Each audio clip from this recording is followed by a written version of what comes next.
Welcome to Lifting the Lid on Technology, your source for insights into the latest tech and innovation. I'm Barry White, your host and VCIO at Softsource vBridge. This episode is brought to you by our partner HP, advancing workplace performance with AI-driven devices.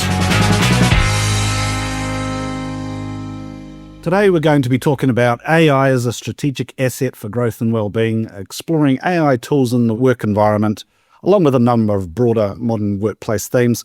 And to help me unpack this conversation, and somebody who knows a lot more about this topic than I do, I'm joined by Olivia Brown, Group People and Culture Lead, HR and Compliance here at Softsource vBridge. Welcome to the podcast. Thanks, Barry. So, Olivia, tell us a bit about your background, and in particular, I'm interested in your experience before Softsource vBridge in your previous role, where I understand you managed a pretty large team of about 120 consultants and engineers delivering professional services. That must have been quite a challenge. So my background is more in the technical side of the IP industry, but as a part of that and a part of leading large teams, obviously you're heavily involved in the development of the people, the comings and goings, in particular with increases and changes in technology and how our teams were keeping up with that pace. So that element of the role was, what I loved the most. I get my energy from working with people and seeing teams grow and develop. So when I was offered the opportunity, I guess, to step into more of the people and culture space / HR, because that's always a part of that comes with it. I jumped at the opportunity. So really enjoying it. Oh, that's great. On that kind of idea, what's a good day at work look like for you personally? What constitutes a win in the world of HR, I guess is what I'm asking. A win in the world of HR, absolutely seeing teams or people or individuals be able to grow and develop in what they are doing in their roles. I think when I get a phone call from one of our people leaders, or even just one of our team members, to share with me success that they've had or an achievement that they've ticked off, or, from a people leader perspective, that they've gone in and had a really challenging conversation with one of their individuals, and they've written me afterwards elated in regards to how it's gone and the steps forward that they're making as a team. That for me is a real win. I live sort of by the motto that a rising tide lifts all boats. So I really endorse that, and I love seeing people succeed. And, sometimes that comes with real challenges. I think it's a common misconception that, business managers and leaders, when they have to have these awkward conversations sometimes with team members, they don't enjoy it any more than the team member does, really, and they go into it feeling very intrepid and very uncomfortable themselves. But sometimes they have to be done, right? So. Absolutely. And often, the people leaders are going into these conversations having had them before as well. And they are just as nervous or equally nervous as the individual that they're having the conversation with. But, we go into these trying to get the best out of it for everybody in the situation. And, whether that's positive or sometimes the more negative elements, but, how do we turn it around and turn it into a real positive for everybody? And it's an interesting connotation where you hear the word HR. That's sort of why I do prefer the people and culture title. HR, historically comes with some, I guess, negative connotations. And, the last thing I want to hear is when I walk into a room, HR's here. So I want it to be more like, woohoo, what are we up to, Liv? Where are we going? What excites you about this new evolution we're rolling into with AI, particularly from, a people and culture point of view? I guess the main thing that sort of excites me about it is, in particular in our industry, and we are in the technology industry. So I think for us, it's probably a little bit easier to comprehend. We live in a world where technology is changing at a rapid rate, and we have to keep up with that. Otherwise, we won't be providing the best value that we can for our clients. So for us, I think, when AI in particular sort of started coming into our world, we embraced it pretty quickly because we need to understand it to be able to leverage it to the best ability for our clients. But what gets me excited about it, I guess, is how we are leveraging that AI capability for our people so that they can really level up. We've got incredibly smart people and we want them doing incredibly smart things. And if there's, ways that we can shift from some of the more, and this is probably not the right word to use, but some of those more mundane day-to-day tasks, in particular, from an engineer's perspective, admin is just not their bag. So if we can get the best out of AI to really automate and, enable them in their roles, then we're going to get far more value, and they are going to get more value out of what they do on a day-to-day basis as well. So I guess that's what I find really exciting. I think it's got a huge amount of potential. New Zealand is still trying to work out what it means in our world, I think, from within our business spaces. And with that, I think is probably the biggest concern, is probably more about negative media connotations that AI is going to replace all of these jobs and roles, and that's scary. And it's incredibly daunting for people to hear that. I think that responsibility comes back to us as businesses to really understand, I guess, that employee value proposition, which is how do we reshape what our value proposition is for our employees with AI in mind. We are, I guess, moving towards more of a capability than it is necessarily skills, because if a machine can do the skills side, then where are we leveraging people's capabilities? You're never going to replace human interaction. That can't be done. It shouldn't be replaced by a machine. And that's where, we get the best capabilities out of our people, is by really honing their human interaction and capabilities, soft skills, all of that kind of things. Yeah. Well, that's a topic that's been talked about quite a bit lately, is this idea of isolation, right? And I'm just putting into my own context. I have found myself perhaps, when I've got a tricky question and I think somebody else in the organisation knows more about that topic than me, historically I would have gone and asked them, and I would have had that human interaction with that person, and we probably would have talked about a few other things as well along the way, just to have some fun. But now I find myself probably asking AI those questions first rather than going to ask that subject expert. Is that a risk? Do you think that we're going to start working more on isolation, and how do we combat that, I guess, is one of the challenges?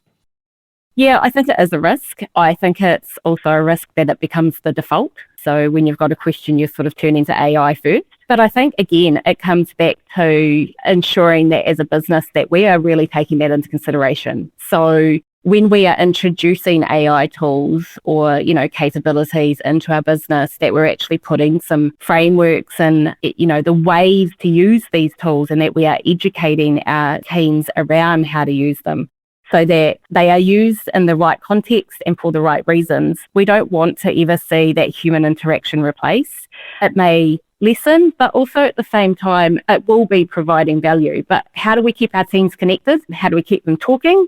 And, if you look sort of in particular across, the flexible working type policies, and asking that people are back in office spaces rather than, I guess, isolated in their homes, it's sort of a similar context, right? And that comes down to a business decision. How do we, I guess, encourage that human connection rather than potentially putting barriers in place that make it easier for people to stay isolated. And that comes down to people leaders as well. They need to be cognizant of their individuals and how people are functioning in their day-to-day roles. It's probably a hard question to answer, but what are some of the strategies that we can employ that would, I guess, encourage that human collaboration and perhaps help compensate for those types of challenges? So technology value doesn't come from replacing humans. It comes from working closer than ever with humans. So when these tools are getting introduced into the business, making sure that we are educating people how to use them and in the right context is really important. Making sure that development and that growth, but also that identification of opportunities is really spelt out, and that people don't get sort of lost along the way. Let's kind of turn it to talking a little bit about sort of collaboration. And it was an interesting topic I saw covered recently. I think it was HP that did some work in this space looking at staff retention, and they've noted there's been, and there's some data to back this up, there's been some interesting, particularly post-COVID, more and more people attending meetings and, for example, having their camera turned off, which is kind of a sign of disengagement, right? And some of this data suggested that there was a direct correlation between staff retention and those people who are engaged in those sorts of conversations. So what's your thoughts around that? And again, that probably alludes a little bit to my earlier question about what sort of strategies can we have to get people more engaged?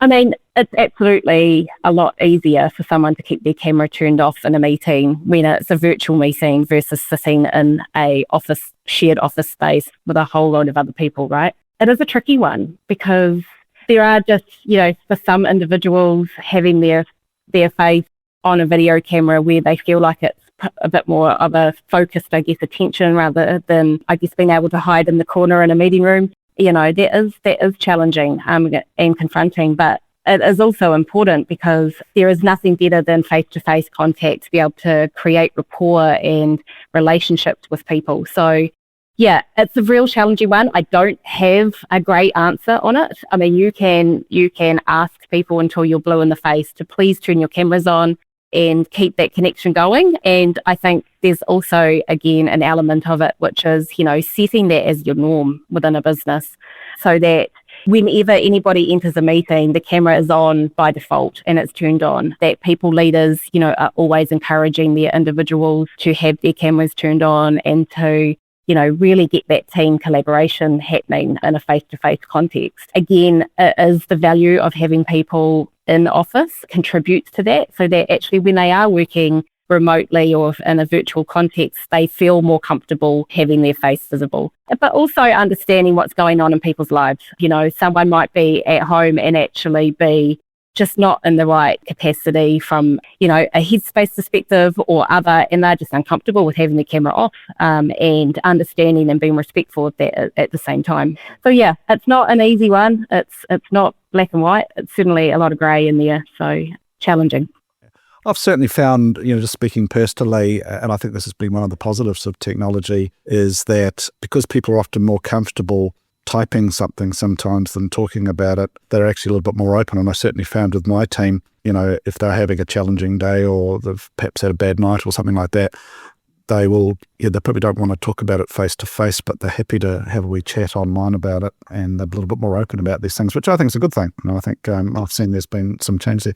So on that meeting thing then, what would be one meeting norm that if you could change it tomorrow, what would that be? If we could stop is my camera on? Can you hear me? No, I think that's a throwback now from our pandemic days. Look, I think, one of those norms would be having cameras on and being able to, see the people that you're talking to. I think that's, super important. But again, the team have got to create that space. They've got to create that, that space of safety so that people feel comfortable in doing so as well. But I think, I generally, for me in particular, meeting norms for me is that majority of people that I'm interacting with, they don't have a hesitation in terms of, as you said, Barry, sharing. They tend to share more. I do see that, they are comfortable with using technology, but I also think we need to be conscious of that too. Some areas and in some industries, technology is not that easy for some individuals. Jumping on a call comes naturally to a lot of us, but in other industries, it's just not that easy. It can be quite daunting. I know the one that bugs me, and this is probably a message from my work colleagues as much as anything, is people who start meetings early. That really annoys the heck out of me. It's like an intimidating thing. You suddenly got to be there now, So always bugs me. Anyway. Yeah, you see it pop up, and you're like, I'm late. No, I'm not. Yeah, someone else has started it early. 5 minutes to go. So, look, you've touched a little bit today around this whole idea of people's concerns about losing jobs and roles and things like that. And I attended the CIO summit last week, and again, that was a topic that I thought got way too much airplay than it probably deserved, because my own conversations here in New Zealand, at least, certainly come across very few companies or individuals for that matter who seem particularly concerned about this. Do you think it gets too much airplay? Do you think it's talked about too much? I think it does. I think there is definitely and it's, I guess, quite normal from a media perspective to sort of focus on the negatives, but also that comes down to education of individuals and what AI actually really means. We have gone through a phase of what, initially AI was, which was from an automation perspective, that we were automating people's jobs.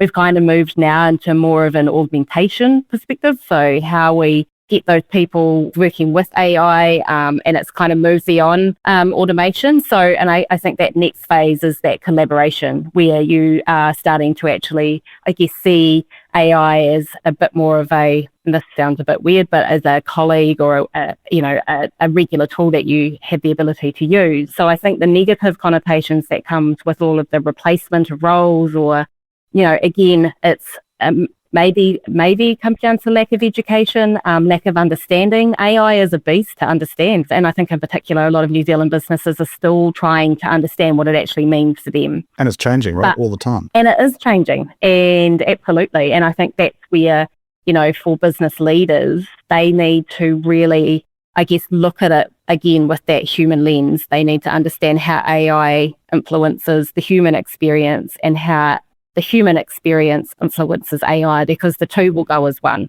None of us have any objective, I guess, to replace humans or do people out of jobs. That I don't believe that's what any of us are set out to do. But it will change the scope of some roles, and if anything, maybe enhance and give people, far better capability. There's at the hands of AI and the information it can get you, someone who is maybe in a sort of a mid-level role can really get access to more of those expert capabilities to level up in their space and in their skills. It's the same with anything new, I think, in the world. It's scary, it's unknown, and human reaction to the unknown is to sort of respond in fear. So yeah, I would love to see that conversation start to shift and not be quite so fearful. I'm personally a big believer in strengths and weaknesses, and you touched on earlier that engineers inherently don't like doing admin, and I'd put my hand up into that same camp. I'm not much of a fan of it myself. And even simple things like, I'm not a particularly great typist, and I'm probably not going to get any better at my age. So, the fact that I can use technology to do a lot of the heavy lifting for me, the mundane tasks that I don't like doing, typing would be one of them, then I think it's a good thing, right? And sort of finding how AI can help you with those things that you either don't like doing or you're not very good at, I think is really cool. So I got a few little lightning round questions here for you. So, you can keep them short. So what, from a people and culture point of view, what would be one workplace ritual that you would protect at all costs? In-office collaboration. I don't think there's anything that gets in the way of being physically present with people. What's one little tech change that you've made yourself as a result of using AI that has made work lighter for you? Admin. Yeah. Seems to be a common theme here today. Yeah, absolutely. And look, when I talk about admin, I think it's the ability to turn around if you've got a document, something that you are trying to write up, just being able to turn those around in quick succession and get them out the door so that you're actually making things faster for the people around you. Yeah, that's certainly where I've found the most value from utilising AI. Also, another hot thing that I have been using it for lately, which Mr. Harrop educated me on, was the ability to do research comparisons. Yeah. So in particular, if we're looking at policy documents as an example, where we're bringing two businesses together, doing a really quick, give me an analysis of the differences in policy and what we need to be aware of and what we need to get aligned on, etc. So that has been incredibly valuable. And, that's quite a mantronic task to do that on its own. So if you can introduce AI to do that for you, then yay. What's a buzzword in the workplace conversation that you'd like to see gone or removed? Circling around or circling back or whatever that. We'll circle back on that one. Yeah. Circle back on that one. Or let's take this offline. Yeah. My one's reaching out. When people say, "Will you reach out to so and so?" And I first heard that when I was at Microsoft many years ago, and I've never heard it up to that point. And I hate it. It makes me wince. Actually, Barry, probably the key one, and I catch myself using this, but let's take them on a journey. Let's take them on a journey. Moving forward, that's another one. Let's move forward. And I guess just the last of those, what's the funniest kind of lost in translation moments you've had between people and culture and the sort of engineering, sort of techie side of the business? Lost in translation. I think because I have lived in the tech world for, a substantial part of my career within the IT industry, I've learned to talk techie or, the ability, I guess, to connect with technical individuals. I'm quite black and white, or not black and white, but you have to be quite clear and succinct in regards to what you're asking. But also, they have a way softer side than anyone ever realises, I think. And, if you get them in a room, and generally you just need to turn your ears on and close your lips because they have a lot to say, and a lot of it is generally quite deep. So I can't think of anything specific in regards to lost in translation. I'm sure the teams, if you ask them, they'll be like, "Yep, give me 100 examples in regards to where Liv got it wrong." They'll definitely exist.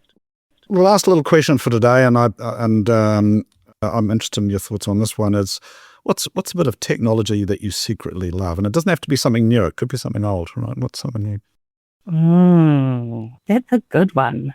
Probably, actually, it's probably an iPod. An iPod, yeah. Because I'm with you on that one. Every time, like, I love listening to music. I love having listening to podcasts and all of that kind of thing.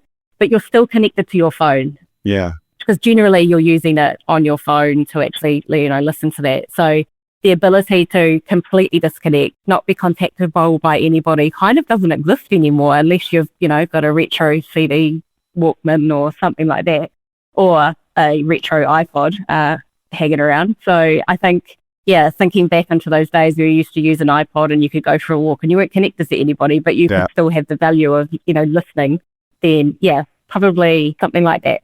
Hey, look, Olivia, really conscious of time, and look, you've covered a lot of topics there, and look, I'm sure we could carry on for hours talking on this topic because there's a lot to unpack, and I think it's going to continue to evolve, over the months and years ahead. And I think, the pace of change is nothing I've ever experienced before, and it's going to throw up some challenges, sure, but I think it is also creating some massive opportunities. And like you, I think if we can charge into that positively and collaboratively, as you say, I think we're all going to be better for it. So thank you so much for your perspectives and your thoughts today. It's been really appreciated.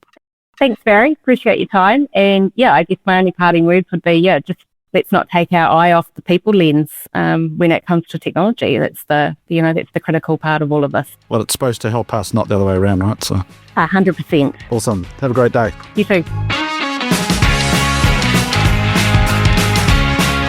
Thanks for listening to another episode of Lifting the Lid on Technology, brought to you by our partner HP. I'm Barry White, signing off until next time. Join us again for more insights and commentary on the technologies shaping our future.